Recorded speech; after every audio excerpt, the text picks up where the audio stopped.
પ્રાણિક healing આ શબ્દ શું છે? પ્રાણિક હિલિંગમાં બે શબ્દ આવે છે, પ્રાણિક અને હિલિંગ. કોઈ પણ વ્યસન હોય ને એમાંથી પહેલું ડ્રિંક એટલે કે પહેલો પેક મફત ન હોય, પહેલો મસાલો મફત ન હોય અને પહેલી સિગરેટ મફત જ હોય. કેમ તો કે આપણી આજુબાજુ વાળા એ આપણાને ઓફર કરેલી હોય, કારણ કે આપણું ગુજરાત છે ને એ રંગીલું છે મસાલાના રંગથી. એક સબ્જેક્ટને તમે હિલ સ્ટાર્ટ કર્યું અને પૂરું કરે છે, એના વચ્ચેનો કેટલો પીરિયડ લાગે છે? બ્લેક મેજિક, નેગેટિવ એનર્જીસ, ઈ એનર્જીથી પ્રાણિક હિલિંગ હેલ્પ કરી શકે. જો મેજિક તો અમે બી કરીએ છીએ.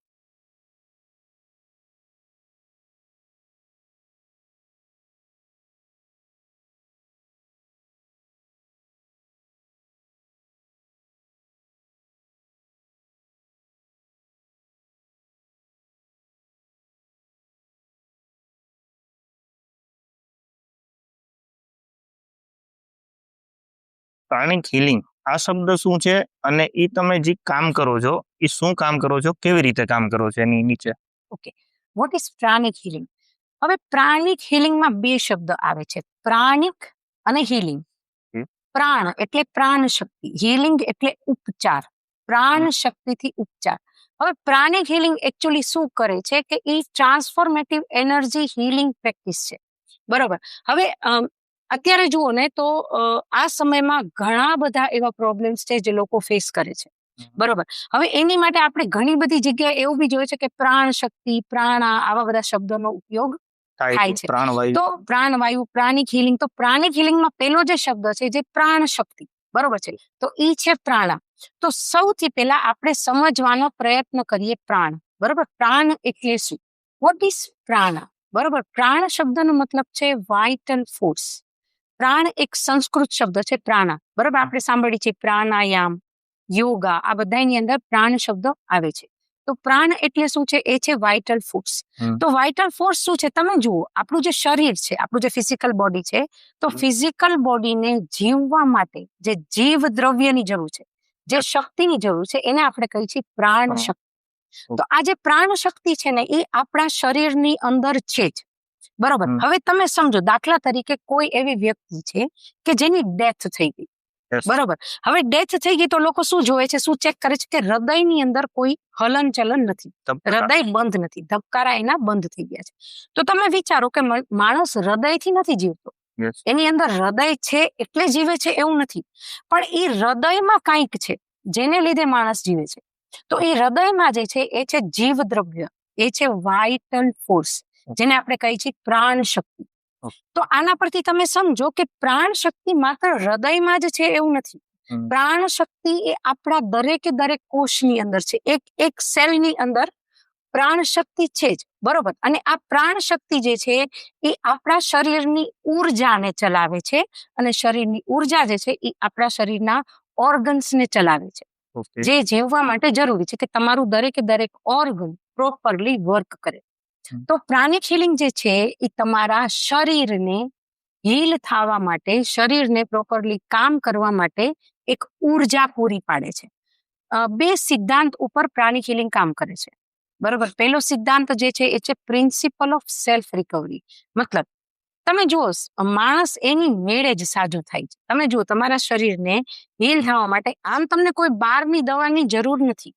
તમે વિચારો, દાખલા તરીકે કોઈ લેડી જે રસોડામાં રેગ્યુલર કામ કરે છે અને એને ચાકુથી કટ થઈ ગયું, તો શું એ ડોક્ટર પાસે જાય છે? બરોબર. 1-2 દિવસમાં એ સરખું થઈ જાય. હવે આપણે કોઈ સિઝનલ શરદી થઈ, બરોબર, તો આપણે ડોક્ટર પાસે જઈએ છીએ. ઇન 7 days આપણી હિલિંગ પ્રોસેસ શરીરની ચાલુ થઈ જ જાય છે અને શરીર એની મેળે સાજું જ થઈ જાય છે. પણ આ શરીરને સાજું થવા માટે શેની જરૂર છે? પ્રાણ શક્તિ, બરોબર. કેવી રીતે આપણે સમજી શકીએ? તો દાખલા તરીકે તમે વિચારો, કોઈ વ્યક્તિ જેને બ્રોકન બોન, હાડકું તૂટી ગયું, બરોબર, અને એ ડોક્ટર પાસે જાય, તો ડોક્ટર શું કરે છે? ડોક્ટર કરે છે એને પ્લાસ્ટર બાંધે છે. પણ એ હાડકાને સાજું કોણ કરે છે? આપણું બોડી.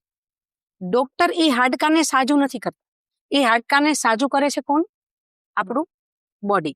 હવે આપણું બોડી કેવી રીતે વર્ક કરે, પ્રાણ શક્તિ કેવી રીતે એમાં ઉપયોગમાં આવે, એનું આપણે એક સિમ્પલ એક્ઝામ્પલ લઈએ. તમે વિચારો કે કોઈ નાનું 5 વર્ષનું બાળક છે, એને કોઈ બી કારણથી હાડકું તૂટી ગયું, બરોબર, અને એક 60 વર્ષની વ્યક્તિ છે જેને કોઈ બી રીઝનથી હાડકું તૂટી ગયું. હમ. તો હવે આ બંનેમાંથી પેલું હીલ કોણ થશે?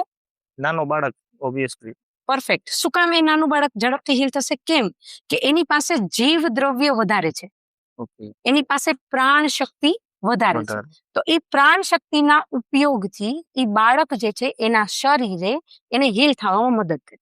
મતલબ પ્રાણિક હીલિંગ પર્ટિક્યુલર સાયન્ટિફિક વે થી શરીરને હીલ થવા માટે એક્સલરેશન પાવર આપે છે. ઓકે. બરોબર. જે વસ્તુ હીલ થવા માટે કદાચ નોર્મલી 1.5-2 મહિના લાગવાના હોય, તો શક્ય છે કે પ્રાણિક હિલિંગની ઉપચાર ક્રિયા કરવાથી તમે અઠવાડિયે કે 10 દિવસમાં તમને જોઈતું રિઝલ્ટ મળે. ઓકે. એટલે આપણો સમય ઘટી શકે છે જી. અને હિલિંગની પ્રોસેસ અને રિકવરીની પ્રોસેસ ઝડપ થઈ શકે. ઝડપ થઈ શકે છે. પ્રાણિક હિલિંગ સ્પીડ વધારે છે રિકવરી માટે. અચ્છા. જી. હવે મને બીજા 2 શબ્દો છે એના ઉપર થોડુંક જાણવું છે કે એક છે ચક્રો અને જી. એક છે ઓરા. આ 2 શબ્દોનો તમારા મોડાલિટીમાં શું ઉપયોગ છે? ઓકે. એ જરાક સમજાવો અમને. હવે આપણે વાત કરીએ એનર્જી બોડી એટલે ઓરા. યસ. હવે તમારો પ્રશ્ન છે ઓરા એટલે શું? બરોબર. અને એનું શરીર સાથેનો શું સંબંધ? તો આપણે એક નાનો એક્સપેરિમેન્ટ કરી. જી બિલકુલ. બરોબર. તો હું તમને કહું એવી રીતે તમે કરો, તમે બી કરો તો તમને બી ખબર પડે કે ઓરા એટલે શું, અને તમને ખબર બી પડશે કે આપણા શરીરની આસપાસ ઓરા એટલે કે ઉર્જાનું એક ક્ષેત્ર છે. તો ચાલો કરીએ. તો તમારે શું કરવાનું છે? જસ્ટ આવી રીતે કરો. તમારી જીભને તાળવા પર ટચ કરેલી રાખો. અહીંયા આગળ પ્રેસ કરો. ધીમે ધીમે ચાલશે. અહીંયા પ્રેસ કરો. તમારી આંગળીઓને પ્રેસ કરો. કરો છો ને? હવે તમારે શું કરવાનું છે? 2 થી 5 સેન્ટીમીટર તમારા બંને હાથોને એકબીજાથી દૂર રાખો. તમારી થોડી આર્મપીટ ઓપન રાખો. જીભ તાળવે અડાડી રાખો. સ્ટ્રેટ બેસો. આંખ બંધ કરો. હવે તમારું ધ્યાન તમારા બંને હાથોની વચ્ચે રાખો અને ઊંડો શ્વાસ લ્યો. Inhale, exhale. Inhale, exhale. Take your time. Inhale, exhale. Inhale, exhale. One last time. Inhale, exhale. થોડા તમારા બંને હાથોની હથેળીઓને એકબીજાથી દૂર લઈ જાઓ અને થોડી એકબીજાની નજીક લઈ આવો.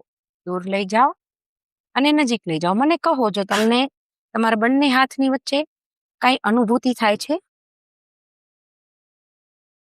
થોડી ઠંડી હવાનો અવરો જવરો લાગે. ઓકે.